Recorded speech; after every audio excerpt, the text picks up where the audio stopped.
رانا صاحب ادھر میں ایک سوال آپ سے کروں گا کہ ابھی تو ملتوی ہو گئے ہیں یہ، لیکن جو موجودہ صورتحال ہے اس میں 2-2.5 ماہ میں ویسے ہوتے ہوئے مزید مجھے تو نظر نہیں آ رہے، آپ کو نظر آ رہے ہیں؟ نہیں آ رہے، بالکل نہیں آ رہے۔ دیکھیں اس وقت تو پہلی ترجیح جو ہے جی وہ بحالی کی ہے۔ ہاں جی، فیکٹریز کو بحال کرنا ہے۔ اس کے علاوہ کوئی کسی اور معاملے پر سوچنا بھی نہیں چاہیے، بالکل ایسے ہی ہے۔ کسی اور معاملے کی طرف جانا بھی نہیں چاہیے، کسی اور معاملے کی طرف توجہ بھی نہیں دینی چاہیے۔ پارلیمان کو کوئی خطرہ نہیں ہے، وہ چلتا رہے گا نظام۔ میں کہتا ہوں بہت دیر کی مہرباں آتے آتے، شاید وہ سمجھ رہے تھے کہ کوئی ہو ہی جائے، لیکن یہ تو جس دن سیلاب آیا تھا اس دن اعلان کر دینا چاہیے تھا، تاکہ یہ جو ہزاروں لاکھوں روپے لگ گئے ہیں نا لوگوں کے، بلکہ کروڑوں روپے لگ گئے ہیں، یہ سیلاب زدگان پہ لگ جاتے، یہ کسی امداد میں لگ جاتے، یہ جو چھوٹی چھوٹی جلسیاں ہو رہی تھیں لگ جاتے، کسی ایسی جگہ پہ لگ جاتے جس سے کم از کم لوگوں کو فائدہ تو پہنچتا نا۔ تو اب فائدہ تو میرا خیال ہے جن کے حلقوں میں الیکشن کینسل ہوئے ہیں نا وہ تو لوگ خوش ہوں گے، اس لیے کہ وہ کہیں گے دوبارہ پھر الیکشن آئیں گے، پھر آگے لوگ منائیں گے، پھر ان کے سطح کی ہوچ یہ والا حساب ہوگا نا۔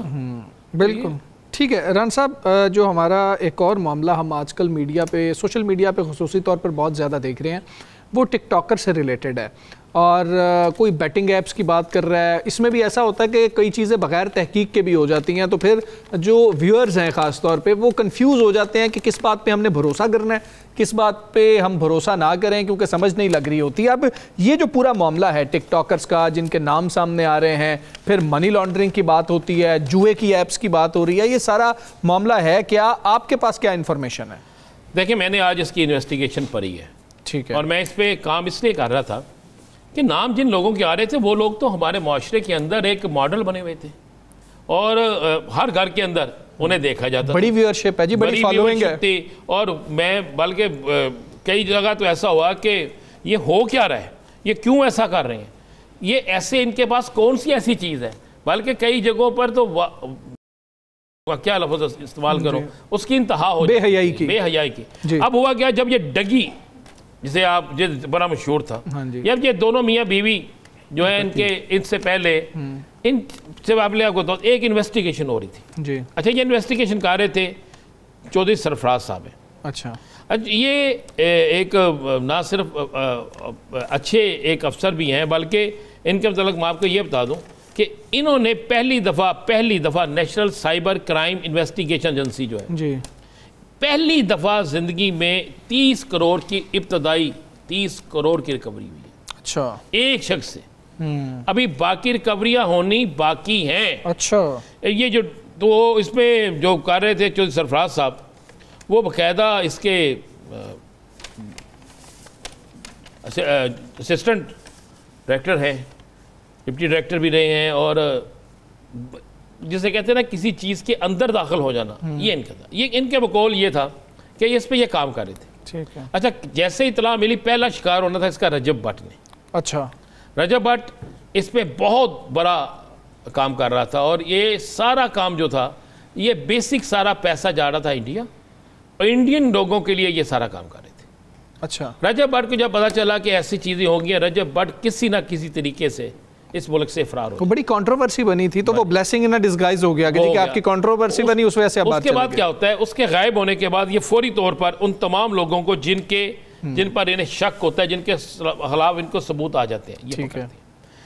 اب میں نے ان سے پوچھا کہ آخر یہ کرتے کیا تھے، پتہ چلا کہ یہ ڈگی بھائی سمیت جتنے لوگ ہیں یہ کیا کرتے تھے، انہوں نے $10,000 اچھا $10,000 پر پروگرام، 10 سے $15,000 پر پروگرام ان کی فیس تھی، پاکستانی تقریباً 27 لاکھ کے قریب بنتا ہے۔ اور یہ کیا کرتے تھے، یہ باقاعدہ نوجوانوں کو ترغیب دیتے تھے کہ آپ نے جوا کس طرح کھیلنا ہے۔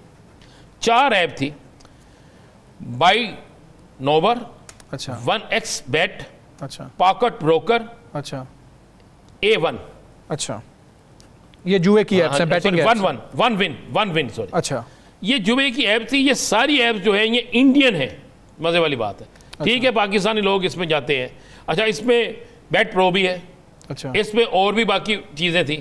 اب ہوا کیا کہ یہ باقاعدہ کرتے تھے کہ آتے تھے کہتے تھے کہ ہم خود کھیلنے لگے، اور بیٹ پہ آ کے دکھاتے تھے یہ طریقہ کار ہے، ہم یہ کھیلنے لگے ہیں، اس پہ کھیلیں گے اتنے پیسے، 5 روپے آپ خرچ کرو گے 50 روپے ملیں گے.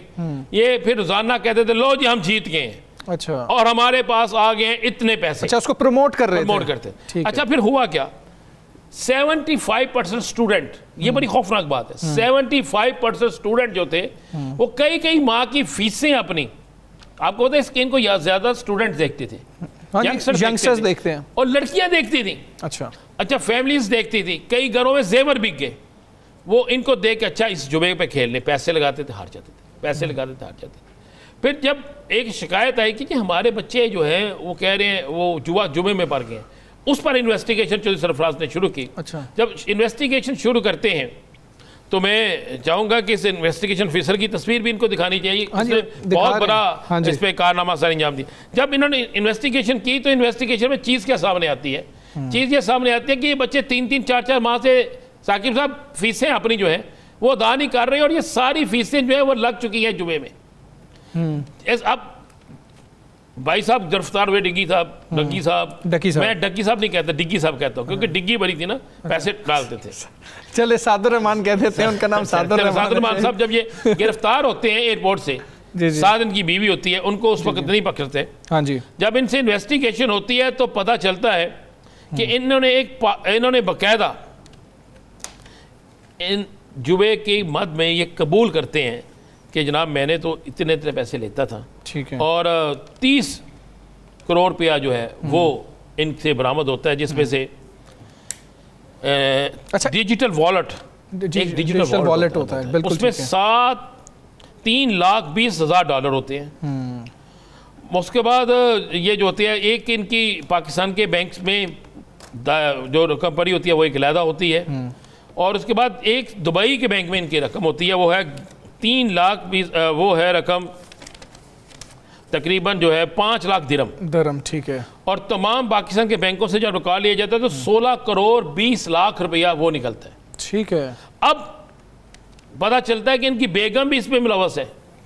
اب جب بیگم نے کرائی ہوئی انٹرم بیل, اچھا پھر جب آہستہ آہستہ تفتیش بڑھتی ہے, اور یہ NCCI ہے جو تفتیش کرتی ہے, national cyber crime investigation agency, ان کے پاس اب منی لانڈرنگ کا بھی ہے اختیار ہے. اچھا, تو منی لانڈرنگ اختیار کے بعد دیکھ پتہ چلتا ہے کہ کھربوں روپے کی منی لانڈرنگ ہو رہی ہے. پیسہ کدھر جا رہا ہے, ساؤتھ افریقہ. پیسہ کدھر جا رہا ہے, بھارت. پیسہ کس طرح جا رہا ہے, اسی طریقے سے یہ پیسہ جا رہا ہے, اور ان کے اکاؤنٹ ایسے بنے ہوئے ہیں کہ پیسے ادھر ٹرانسفر ہوتے ہیں. اس میں بہت زیادہ ضروری یہ ہے پیرنٹس کے لیے کہ آپ پیرنٹس ہیں, ان کو نظر رکھنی چاہیے. ہم نے یہ دیکھا ہے کہ بلکہ جو والدین ہیں وہ بڑی نظر رکھا کرتے تھے. ایک بچے کے پاس نئی جوتی آ جاتی تھی نا تو پوچھتے تھے یہ تم نے کہاں سے لی ہے, تمہارے پاس یہ خرچہ کہاں سے آیا. اگر بچوں کے پاس بہت سارا پیسہ راتوں رات آ رہا ہے تو اپنے بچوں سے کم از کم پوچھیں ضرور, ان پہ نظر رکھیں. ان کے پاس موبائلز کدھر سے آ جاتے ہیں, ان کے پاس جیولری کدھر سے آ جاتی ہے. پیرنٹس کو نظر رکھنی چاہیے, اور پہلے مرحلے پہ ہی دیکھنا چاہیے کہ ہمارا بچہ اتنی عیاشی کہاں سے کر رہا ہے. آخر جو ہے میں بریک پہ جانا ہے, اس سے پہلے ثاقب صاحب اسلام آباد میں آج ابھی سے تقریباً گھنٹہ پہلے جو ہے وہ بڑا سخت زلزلہ آیا ہے. اس حوالے سے بھی ہمیں کچھ بتائیے گا کہ کتنی دیر تک, کتنے سیکنڈز تک وہ زلزلہ رہا. جی یہ جب وہ زلزلہ کافی سیکنڈ رہا, اور اس کی جو شدت تھی وہ باقاعدہ محسوس کی گئی اسلام آباد میں بھی, راول پنڈی میں بھی, اور خاص طور پر جو یہ خیبر پختونخوا کے علاقے ہیں وہاں پہ. اور 5.9 اس کی شدت بتائی گئی, اور 111 کلومیٹر اس کی گہرائی بتائی گئی. افغانستان کا جو یہ سرحدی علاقہ ہے وہاں اس کا مرکز جو ہے وہ بتایا گیا.